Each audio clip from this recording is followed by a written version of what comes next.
The summer heat pressed down on the Pico Union neighborhood like a weighted blanket soaked in sweat and diesel fumes. It was August 1989, and Carlos Mendoza, 16 years old, stood outside the corner store on 18th Street, watching two girls walk past. One of them, Maria, smiled at him. Just smiled. That smile would cost 7 lives before the week ended. Carlos was MS-13, marked by the 3 dots tattooed between his thumb and index finger. Maria's boyfriend, Miguel Flores, ran with the 18th Street gang, and he'd seen that smile too. What happened next wasn't just another gang beef in a city drowning in them. It was the spark that ignited a war spanning 4 decades, 2 countries, and leaving a body count that would make cartel bosses nod in respect. The rivalry between MS-13 and 18th Street would become the bloodiest gang conflict in American history. A transnational killing machine that turned neighborhoods into war zones and prisons into slaughterhouses. Before the blood, there was brotherhood. Before the bullets, there were just scared kids trying to survive. Los Angeles in the early 1980s was a pressure cooker of racial tension, economic collapse, and refugees flooding in from wars most Americans couldn't find on a map. The Salvadorans arrived by the thousands, running from a civil war that had turned their country into a mass grave. They came with nothing but the clothes on their backs and trauma embedded so deep in their DNA that violence felt like a second language. In the Rampart and Pico Union districts, these Salvadoran kids found themselves surrounded by established Mexican gangs who didn't want them, black gangs who saw them as invaders, and white supremacists who wanted them dead. They needed protection.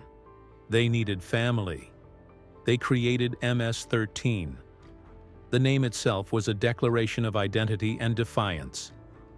Mara Salvatrucha, the Salvadoran street gang. 13 for the 13th letter of the alphabet, M for Mexican Mafia, the prison gang they hoped would protect them inside. In those early days, MS-13 was small, maybe 30 kids with hand-me-down weapons and more heart than sense. They weren't the sophisticated criminal enterprise they'd become. They were just teenagers who'd watched their fathers disappear in El Salvador, who'd seen their mothers raped by soldiers, who'd crossed the desert into a country that promised opportunity, but delivered only more violence. Some of those kids, desperate for acceptance, actually joined the 18th Street gang first. 18th Street, or Barrio 18, was already an institution by the time the Salvadorans showed up. Founded in the 1960s around 18th Street in the Rampart district, it had started as a Mexican-American gang but had evolved into something more diverse. They recruited anyone who could prove themselves: Mexicans, Hondurans, Guatemalans, even a few white kids from broken homes. They were ruthless but pragmatic. When young Salvadorans approached them wanting to join, 18th Street saw recruits, bodies to throw at their rivals. For a brief moment, there was coexistence. Salvadoran kids wearing 18th Street colors, fighting 18th Street's wars, dying for neighborhoods that would never truly accept them. But ethnic tensions simmered beneath the surface like lava waiting for a crack. Mexican members of 18th Street called the Salvadorans guanacos, a slur that carried centuries of regional prejudice. The Salvadorans, combat-hardened by a war that made LA gang violence look like playground fights, didn't take disrespect well. When MS-13 started recruiting aggressively, pulling Salvadoran kids away from 18th Street, the older gang saw it as betrayal. Territory that had been 18th Street for decades suddenly had MS-13 graffiti crossing it out. Respect, that currency more valuable than drugs or money in gang culture, was being challenged. Then came that August night in 1989. The details vary depending on who's telling the story, but the core remains consistent. Maria had dated Miguel Flores, a shot caller for one of the 18th Street cliques, for almost a year. But Miguel had a temper and fists that moved faster than his brain. After one beating too many, Maria left him, started seeing Carlos, the young MS-13 member who treated her like she mattered. In any other context, this would be a simple story of a girl choosing a better guy. In Pico Union, it was a declaration of war. Miguel couldn't let it stand. In gang logic, losing your girl to a rival wasn't just personal humiliation. It was a sign of weakness, and weakness got you killed. Miguel and 4 other 18th Street members found Carlos walking home from the store, probably still thinking about Maria's smile. They pulled up in a stolen Honda Civic, and before Carlos could react, Miguel emptied a .38 revolver into him. 6 shots. 2 hit Carlos in the chest, 1 in the neck. He died on the sidewalk bleeding out while neighbors watched from behind curtains, too afraid to help, too familiar with the sound of gunfire to even call 911 anymore. Maria found out the next morning, went to identify the body, screamed so loud they could hear it 3 blocks away. MS-13 found out an hour after that. By nightfall, they'd decided on their response. The retaliation came 3 days later during a house party in the Westlake neighborhood, 18th Street territory. MS-13 didn't just hit back, they made a statement. 8 members rolled up on the party at 1 a.m., kicked in the door, and opened fire with everything they had. Handguns, shotguns, an AK-47 one of them had bought from a gun runner in Tijuana. When the shooting stopped, 4 18th Street members were dead, along with 2 girls who'd just been there to dance, and 1 12-year-old kid who'd been sleeping in the back bedroom. The LAPD found 147 shell casings. The survivors wouldn't talk, wouldn't cooperate, wouldn't even confirm their own names. In that silence, everyone understood. This wasn't ending. This was just beginning. The violence escalated with mathematical precision. MS-13 hit an 18th Street crack house. 18th Street retaliated by firebombing a building where MS-13 members' families lived. MS-13 killed an 18th Street shot caller at a stoplight in broad daylight.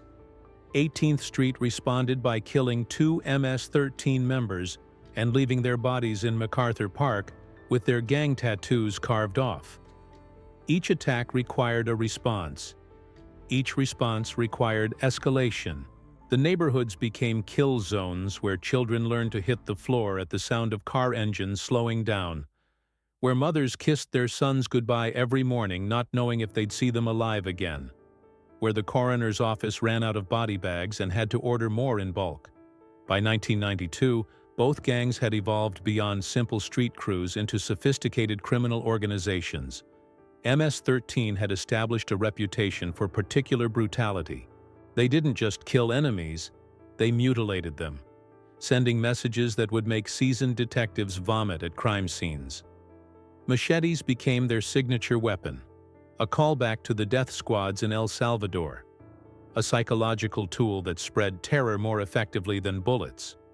One MS-13 member, when asked why they used machetes, responded simply, "Bullets are quick.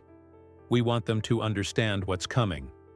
18th Street, meanwhile, had numbers. They were everywhere. Cliques in every major neighborhood in LA.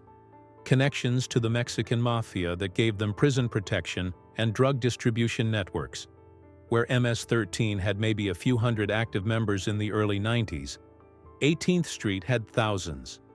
The LAPD tried everything: gang injunctions, sweep operations, federal task forces. They'd arrest 50 gang members in a weekend, and by Monday, the survivors had recruited 50 more. The problem was systemic and generational. These weren't kids joining gangs for fun or money, though both played roles.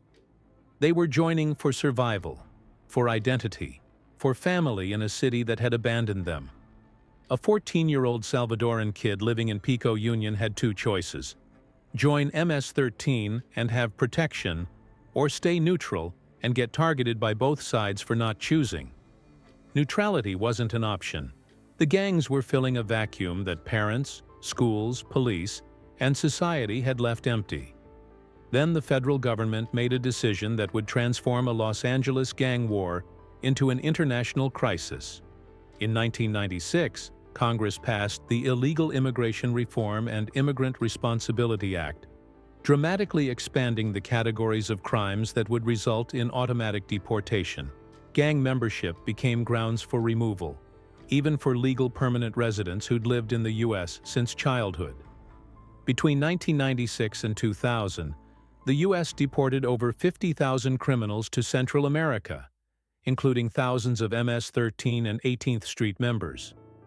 The government thought they were solving a problem. They were actually metastasizing it. These gang members arrived in El Salvador, Honduras, and Guatemala as strangers in their supposed homeland. They'd left as children, returned as adults with American accents, American gang culture, and American weapons training. They spoke English better than Spanish. They knew Pico Union better than San Salvador. But they had gang connections. They had criminal skills, and they arrived in countries with weak governments, corrupt police forces, and populations traumatized by civil wars. It was perfect conditions for metastasis. Within 5 years, MS-13 and 18th Street had established sophisticated operations throughout Central America, recruiting desperate local kids and bringing the LA gang war to countries that had barely recovered from their own conflicts. In El Salvador, the violence reached levels that made LA look peaceful. The homicide rate exploded. By 2015, El Salvador had become the murder capital of the world, with 103 homicides per 100,000 people. For context, a U.S. city with that rate would see roughly 330,000 murders per year. The gang war had gone home to the very countries these kids' parents had fled, and it was worse than the Civil War that had driven them to America in the first place. The irony was crushing. The violence had come full circle, exported by the country that was supposed to be refuge, implanted in soil already soaked with blood. The war manifested differently in Central America. In LA, gang violence had to navigate police, rival gangs, and turf boundaries. In El Salvador, MS-13 and 18th Street essentially controlled entire neighborhoods, collected extortion payments from buses and businesses, and operated with impunity. The government response was heavy-handed and counterproductive. They implemented mano dura policies, iron fist policing that arrested anyone with gang tattoos, threw them in overcrowded prisons where MS-13 and 18th Street continued operations from inside the walls. Prison became gang headquarters, a place where young arrestees got deeper indoctrination, where shot callers planned operations, where the distinction between inside and outside became meaningless. One of the most documented examples of the international dimension came in February 2010, in a neighborhood called Mexicanos just outside San Salvador. A local MS-13 member, 19 years old, was killed by 18th Street in a dispute over drug territory. The response was calculated and public. On the evening of February 20th, armed members of 18th Street set up roadblocks on the main highway through Mexicanos. They stopped 3 buses, ordered everyone off, checked IDs and looked for gang tattoos, asked questions designed to identify MS-13 members or sympathizers. They found 14 people with MS-13 connections, some members, some just relatives. One kid was just wearing blue, MS-13's color. All 14 were executed on the side of the highway with assault rifles. The bodies were left as a message. The government response was to arrest everyone with 18th Street tattoos they could find, which only intensified the cycle. Back in Los Angeles, the war continued with different dynamics but the same brutality. County jail became a battleground.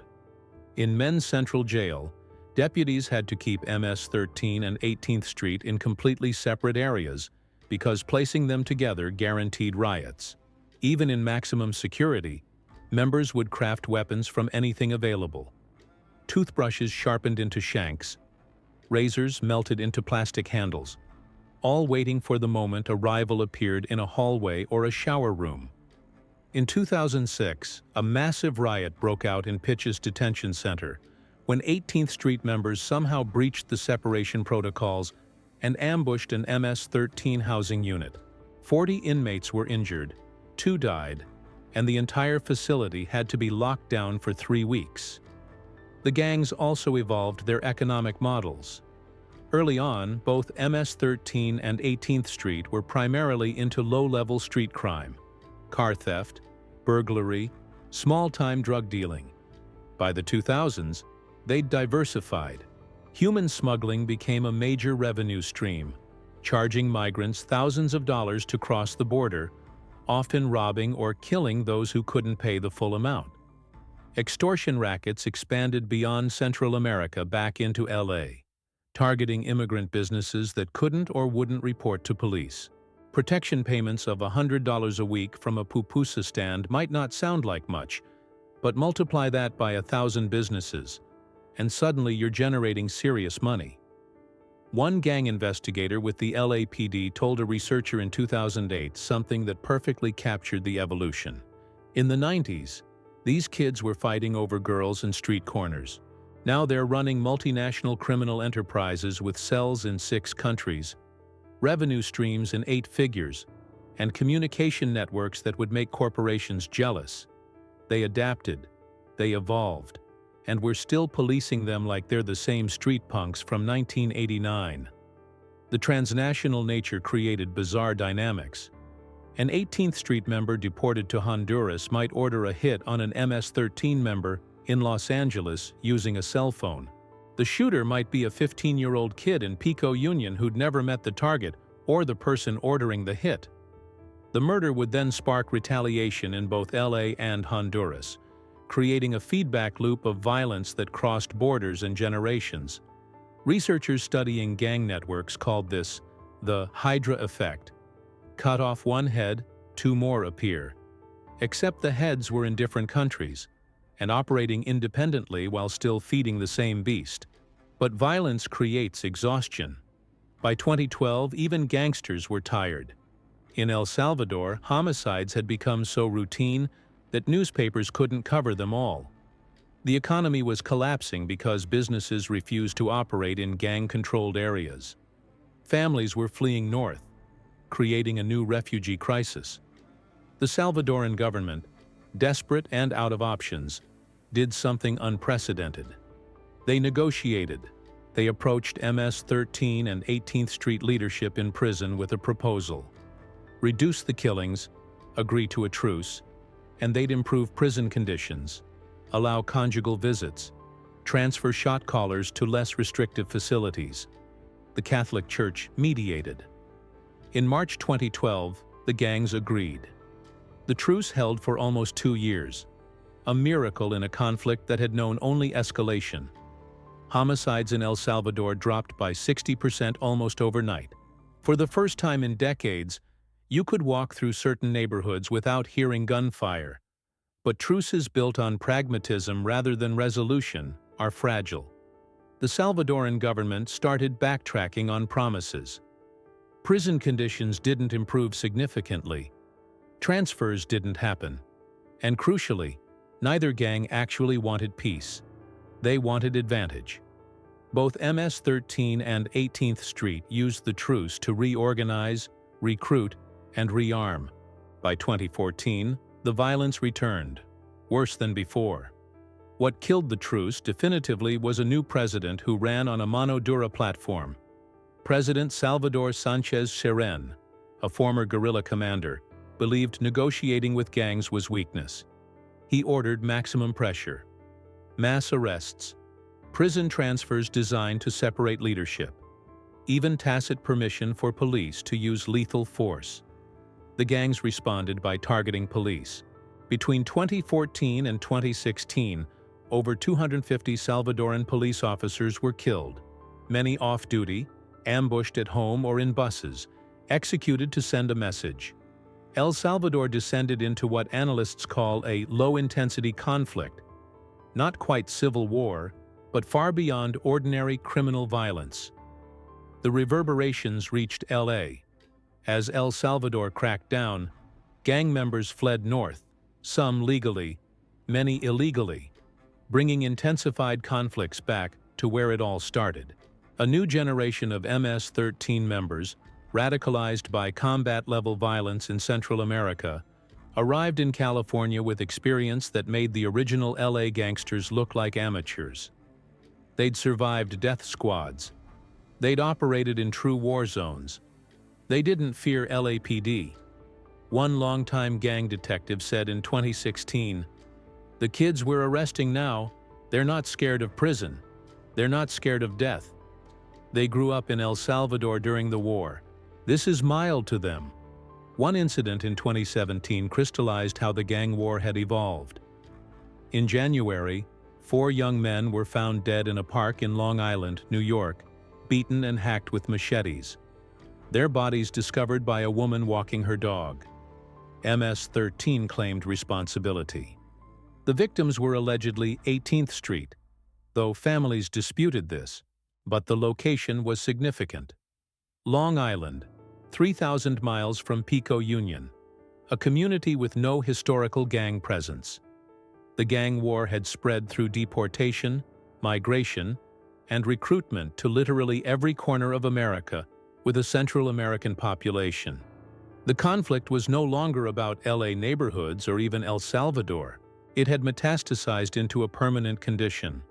A low-level war with no clear front lines and no conceivable victory condition for either side. By 2023, both gangs face new pressures. MS-13, designated as a transnational criminal organization by the Treasury Department, faces federal prosecution under organized crime statutes that carry life sentences. Leaders have been extradited to the U.S. for trial, cutting off the head repeatedly, though the Hydra keeps growing new ones. 18th Street, less unified than MS-13 because of their diverse recruitment and looser structure, has fragmented into sub-factions that sometimes fight each other as much as they fight MS-13. But the core rivalry remains. A young kid in Pico Union today faces the same choice as Carlos did in 1989. Join MS-13, join 18th Street, or leave. The human cost defies calculation. The National Gang Center estimates between 1989 and 2023, the MS-13 and 18th Street conflict has resulted in at least 50,000 deaths across the U.S. and Central America, though the real number is likely far higher, because many murders go unsolved. Many bodies are never found, and many countries don't accurately track gang-related homicides. 50,000 deaths is the population of a small city, wiped out over a rivalry that started with a smile and a teenage romance. But statistics don't capture the grandmother who lost her son to MS-13, her grandson to 18th Street, and now lives in a one-room apartment in MacArthur Park, too afraid to go outside after dark. They don't capture the LAPD officer who spent 20 years investigating gang murders, who knows the names of 300 dead kids, who dreams about crime scenes and wakes up exhausted. They don't capture the former MS-13 member who left the gang, moved to Montana to escape his past, and still checks over his shoulder every time he hears Spanish because the war follows you forever. They don't capture the Salvadoran mother sending her 12-year-old son alone on the journey to America because staying means he'll be recruited by one gang or killed by the other.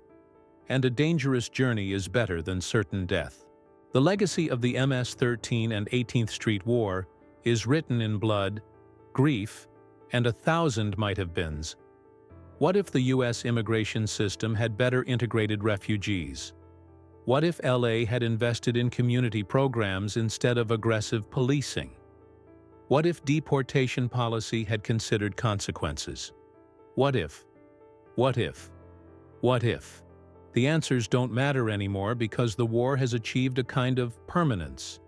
A self-sustaining system where violence creates conditions that create more violence, where traumatized kids grow into traumatized adults who raise traumatized kids, where gang membership becomes hereditary not through genetics, but through circumstance.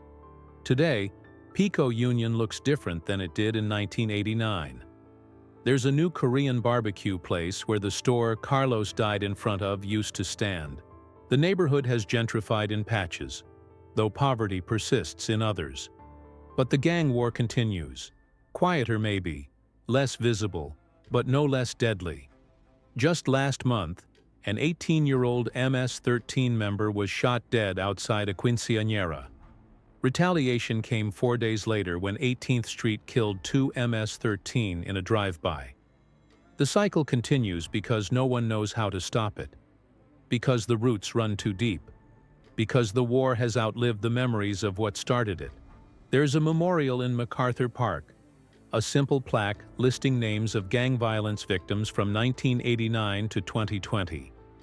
The list runs 7 feet long, names in small print, dates of birth and death creating a mathematical proof of wasted potential. At the bottom, in both English and Spanish, it reads, "May their deaths teach us that violence only births more violence." But the lesson hasn't been learned. The war between MS-13 and 18th Street continues, and somewhere tonight in Pico Union another teenager is making the choice that will define whether he sees 20, a choice that shouldn't exist, in a war that should have ended decades ago, but instead became the longest gang conflict in American history. A war without winners, only survivors and ghosts.